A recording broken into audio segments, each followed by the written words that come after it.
we're back for another episode of Why Induction Matters, or 25 Days to Question Your Induction. We have a wonderful hashtag. If you've missed our last few videos, I encourage you to go watch them. We have statistics on Abbotsford Regional Hospital and a little bit of Fraser Health. So if you're in that area, I encourage you to look it up. Go on to Perinatal Services BC and look it up yourself if you want to verify the numbers that I gave out in the video. And definitely share with everybody in the Fraser Valley, because we need to know this. We need to be aware of what our hospitals are doing, and we need to be aware that it's different in other maternity hospitals that have similar numbers and similar demographics, which means that it comes down to individual care provider and hospital policy, and not what the population of women is, because our populations are all very similar and we have very, very different ways of doing things in our province. And we have the highest rate of C-section in all of Canada, and we have the high, and Fraser Health has the highest C-section rate. Fraser Health has the highest C-section rate in all of BC. And Abbotsford Regional Hospital has the highest induction rate in all of BC and all of Fraser Health and all of the Lower Mainland. It is atrocious, guys. There's no reason for it other than the policies that are being put in place and the lack of information that is being given to women is what is coming. It's why this is happening. So the last few videos, other than the stats, I talked about what's in this book, Why Induction Matters. I talked about decision making. I talked about the informed consent process, what informed consent is, what it isn't. If your doctor's saying this, is this informed consent? I go all into that. And I encourage you to go watch that one. If you watch any of the other videos, go watch that one first, because it is so important to know what informed consent and refusal really looks like, because a lot of women are not getting it when they're making their decisions. And then they come out of their births with trauma, and they go back and they look at the information after the fact when they find it, and they say, I was not told this. In my own birth with my son, I was not told. There were a lot of things that I found out after he was born that if I had known beforehand, I would have said, no, I'm not having him in the hospital. I'm having him at home. And I wouldn't have been so worried about induction, which I refused anyway.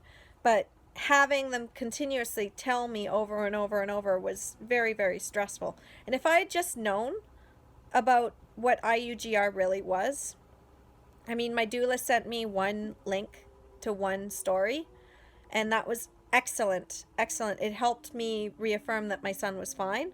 But I didn't know that the induction rate was so high at Abbotsford Regional Hospital. And if I'd known that, I might have questioned why I was being told certain things. And I might have questioned why I was being so pushed into having a hospital birth. If I'd known that it may not have been the midwife's choice, and that there was pressure because there was an OB overseeing the practice that really wanted this. If I had known that, I would have been more likely to just say, you know what, I'm having my baby at home and I will call the midwife when I'm pushing. If I'd known that I didn't need vaginal exams in labor, I wouldn't have had any. And I would have said, I don't need to be checked. I can just labor at home on the toilet as I'm doing, and laboring in my bed and laboring on the couch, and get the pool set up and do basically what I did with my daughter. I could have done at home, because I was in that trance at home, and then I had to get back into that trance at the hospital, and the only way I could do that was with the gas, because I couldn't relax there, because I couldn't get my oxytocin levels high enough because I was distracted.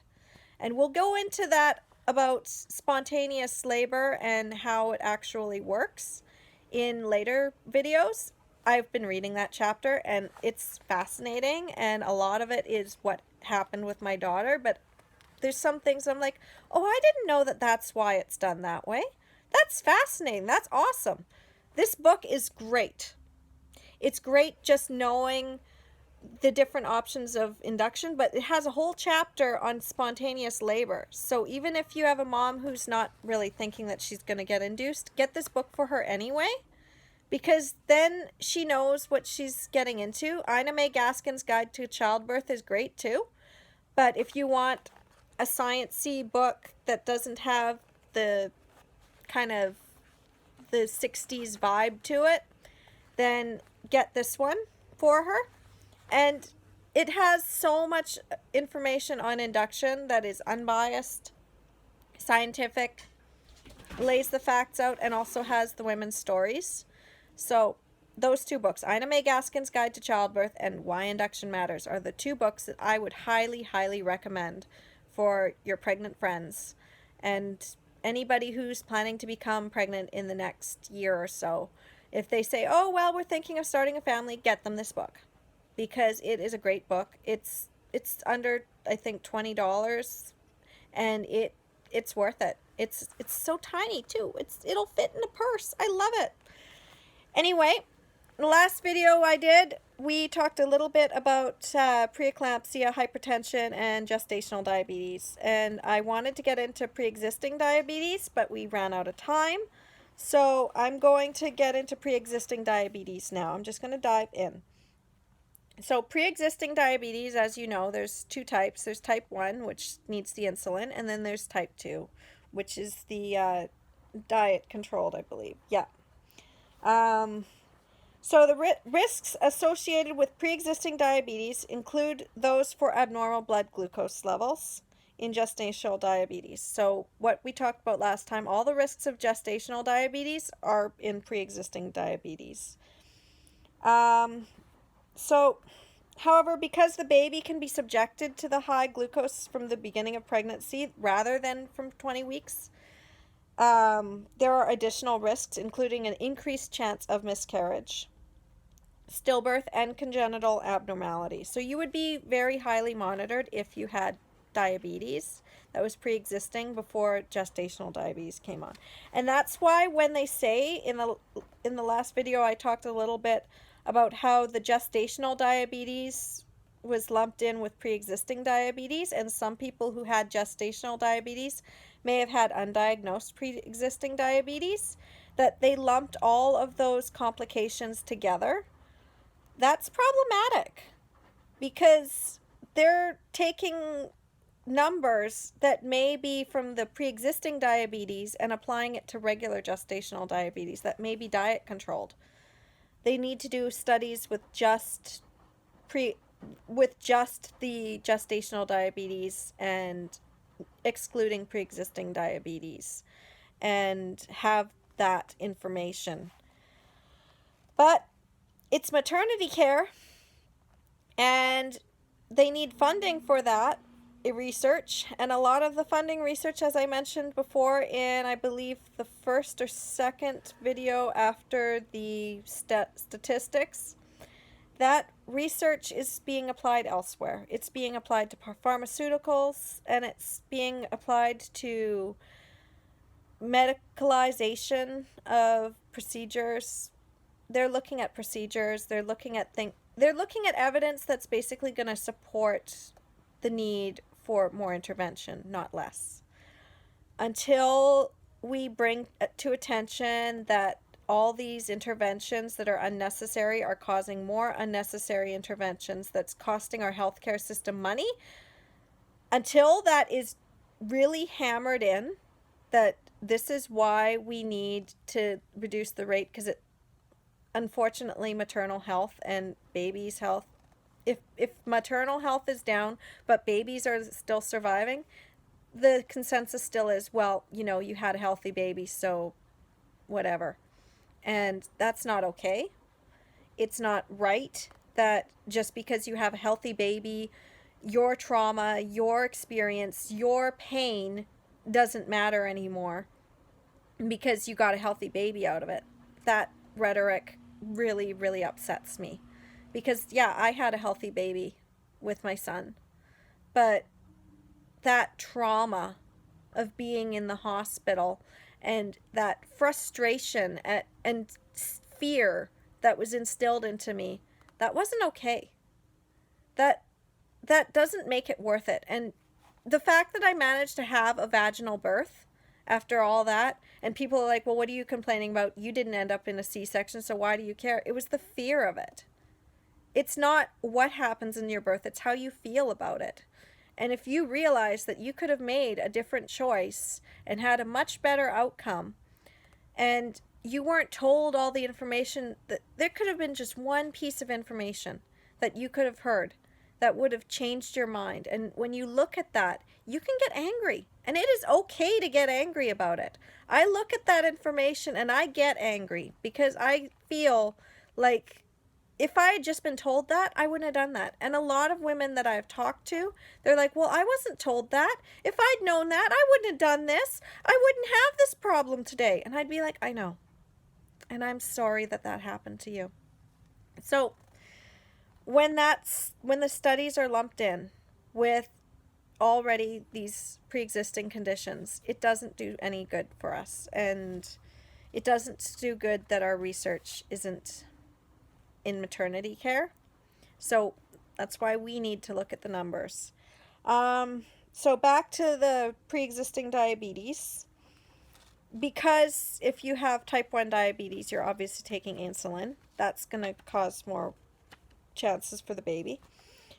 In particular, there remains an increased chance of complication with women with type 1 diabetes. Due to this, the guidelines usually recommend offering induction before 39 weeks for both types of pre-existing diabetes.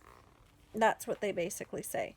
So if you have pre-existing diabetes, then if you should probably consider induction before 39 weeks because you are actually bringing more insulin into and raising the glucose levels. It sucks, but that's one of the reasons why we have induction. Induction is not a bad thing, you guys. It's not. It's only bad, and I don't really like to use that word, but in this case, it's only harmful when it's being misused. And inducing labor without any complications for convenience or policy is misusing the purpose of the intervention. When we take something that was meant to help a certain population of people and we misuse it, we are increasing the costs of our healthcare system. We are increasing the risks to moms and babies. We are increasing the risks to future pregnancies. And we are not reducing risk. We are increasing it. When we use this process and these procedures and these interventions for what they were intended for the purpose they were intended for the people they were intended for, we reduce the risks of complications. So induction is not bad. If you end up having a condition in here that says that this evidence really is pointing to the direction that induction is going to be right for you, and it's going to be worth it if you end up even in a cesarean because the risk to you and your baby is much higher, then induction was right for you. If, however, you have a variation of pregnancy, which I will get into in another video because this one's going to be a little longer, then induction may not be right for you. And if you have a condition that's sort of a condition but not really developing any major complications, induction may not be right for you. But the next thing they have is, I'm not exactly sure of the pronunciation. I could look it up on Google right now, but that would take into my time. But it's Intrahepatic Cholestasis of Pregnancy, also called ICP. Some people just call it cholestasis. It's when it's slowing down an interruption of the bile flow that begins in the liver, and it resolves usually a couple weeks after the baby is born. If that happens, the acids leak into the bloodstream, and the causes of it are unclear. But the main symptom of ICP is itching. Lots and lots of itching. This isn't just regular belly itching. This occurs usually after 28 weeks. And it can be earlier. Itching tends to be focused on the hands and feet. It can be anywhere else in the body. It's often worse at night. Women can find this it's distressing. I mean, being itchy is not fun. I hate being itchy. I have dry skin in the winter, and I am incredibly itchy right now. I hate it. And I've been taking Benadryl just because it's the only way I can get any sleep. So I can imagine cholestasis would probably be really, really uncomfortable. The other symptoms, though, if you have itching, but you don't have dark urine, you don't have pale stools, and you don't have pain around the liver, there can also be yellowing of the skin, loss of appetite, exhaustion, and generally feeling unwell. If you don't have any of that and you just have itching, it's probably just dry skin, and it sucks. But if you are concerned, you can always talk to your care provider and say, I'm really, really itchy, and they can check it out. Testing for ICP is only offered to women who report symptoms. This is why I'm encouraging you, if you are very itchy and you're concerned that you might have cholestasis, you need to talk to your care provider. You can't just brush it off, because if you are concerned, that's when they'll do the test. They won't offer the test unless you say something. So blood samples are taken, the bile levels and the liver functions are assessed.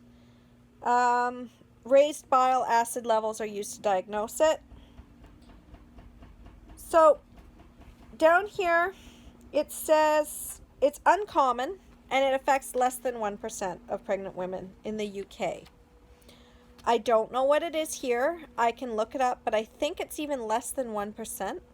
I think it's on Perinatal Services BC. It's under reasons for induction, and possibly even in maternal conditions underneath hypertensive disorders. I think they put it under. And you can check for cholestasis. They don't call it ICP here in the Perinatal Services BC. It's just called cholestasis. And that number is there. I believe there's even some areas of BC where it said not relevant, NR, on the thing. So that means that there was no cases of cholestasis. So if you are itchy, you could do the test, but chances are you don't have it. And if you don't have it, be happy about that. And if you do have it, then you know what you can do next. There's limited research available that assesses the risks of the condition, unfortunately. When women with gestational diabetes, preeclampsia, and twin pregnancies are more likely to develop ICP. So if you're in that category and you're itchy, then you probably want to be tested. The overlap of the condition makes the research looking at ICP more difficult, obviously, because those three categories of conditions, they already have complications that can come up. So ICP alone has not been able to be studied because the women that get ICP are more likely to have other underlying conditions. Most women follow recommendations for early induction, so there are no studies looking at women who progressed beyond 38 weeks gestation. For the woman, the main risks of ICP are associated with severe itching, damage to the skin, and psychological distress. Symptoms of ICP usually resolve within weeks after the baby is born. You may experience some hormone-related itching after that fact, like during menstruation. And then the risks of ICP for the baby appear to be linked to the bile levels. How increased the bile acids cause complications is still largely unknown. They don't really know a lot about ICP. The rate of preterm labor is higher for women with ICP, which is 25% chance of preterm labor. So that's another thing you may want to look at if you have itching. Babies born to women with ICP are more likely to have passed meconium. Now, meconium, it may be that they passed it, doesn't mean that they are necessarily distressed. It could just be that that's just one of the things that happens. Even if they're preterm, it says this is not linked to distress and may be due to increased movement of fluids through the bowel caused by the bile acids. Babies are also more likely to need additional support. So, again, the most concerning risk associated with ICP is stillbirth. This is the one you probably want to know about. The rate of stillbirth is higher than in non-ICP babies and varies with gestational age. At 36 weeks gestation, there's a general stillbirth rate of 0.06% compared to 0.02%. And then at 40 weeks, there's a stillbirth rate of 0.2% compared to 0.06%. For non-ICP. So ICP 0.02 or no 0.2 and 0.06. So still less than a 1% chance. The cause of ICP birth related stillbirth is still under investigation, but it would be linked to the bile acids. And the stillbirth rates are higher for women with bile acids over 40 UMOL. I'm not exactly sure. Yeah, that's what it says. I'd have to go back and read through that. But it's anything over 40. Just remember the number 40.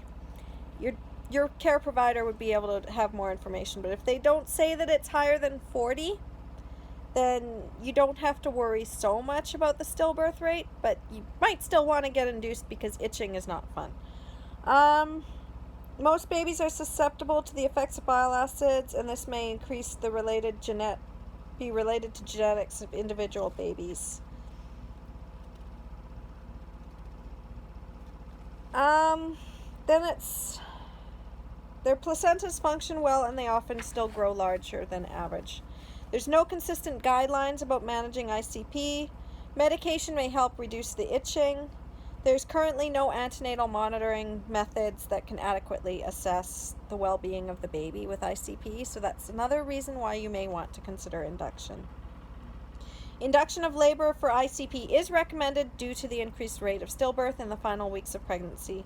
The risks of preterm birth must also be weighed against the risks of induction. Induction is usually offered between 37 and 38 weeks. So you could say, well, I'm not comfortable going for 37 weeks, but I could do 38 weeks if that's something. But if you're severely itching and you have gestational diabetes or you have other issues, you may want to induce at 37 weeks. And then I'm going to have to touch on my ultimate favorite one, IUGR, in the next video because we are at 23 minutes. So we've got ICP today, and we will do IUGR tomorrow. Okay, have a good night. Again, Why Induction Matters, great book. Midwife Thinking, great blog. Hashtag 25 days to question your induction. Share.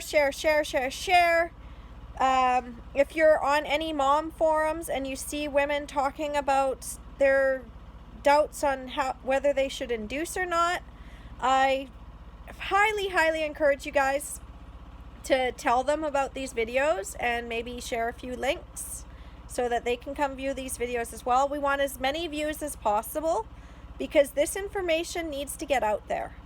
We want to lower the rate of unnecessary inductions and inform moms at the same time what the risks are, because we don't have the resources in our care system to be able to sit down with everybody for 45 minutes for all the pregnancies, the prenatal appointments. And a lot of people don't know to ask questions. And a lot of people aren't reading the information to be able to think about those questions. So when a care provider says, hey, do you have any questions? And you haven't read anything, you don't hear anything, you just think, oh, well, I don't want to bother them. That's really problematic because you could get a lot of information. And again, informed consent is so very important. I've even heard with a lot of women that have even gone on to have C-sections and have had inductions, and they're like, it's not what happened, it's how I felt about it and how I made the decision to do it. If you feel pressured into a decision, it's not really your decision. And you're likely going to feel resentment for that or feel guilt because you are like, well, why didn't I fight hard enough? Well, I'm here to tell you that if you didn't have all the information and you felt really, really, really pressured, it is not your fault. And you do not need to take that out on you. It's the system. The system is broken. And we are going to fix it together. We're all a team. Every single mom who comes on here and says, I want to help, if you want to help, if you really want to help, the only thing you need to do is share these videos with people. Let them know their options. It's word of mouth. That's all it is. It's word of mouth. It's getting the right information to people that need it. It's challenging the cultural normative of fearing birth and fearing pregnancy and seeing it as this big problem that the doctor has to fix, and instead taking charge of our bodies and our babies and our health care, and not just in pregnancy but every aspect of health care. If you've been diagnosed with a different condition, you still have the right to informed consent and refusal. And if you're worried about a certain treatment, you have the right to look at alternatives, and you have the right to get all the information from your doctor or your naturopath or whoever is working on your care. And that information is yours. It's yours. You are the decision maker. So apply this to everything. After you've had your children and you're done having babies, still apply brain, because it will help you with your children when you're deciding treatment plans for them. And pass this on. Pass this information on. That's my legacy. I don't care. I don't want money. I don't want anything like that. This is my legacy. My legacy is to pass this information to generations to come so that our healthcare system can fix the problems in it, and moms and babies can benefit, and families can benefit and heal. That's my legacy. So pass this on, and we will see you next time. Have a good night.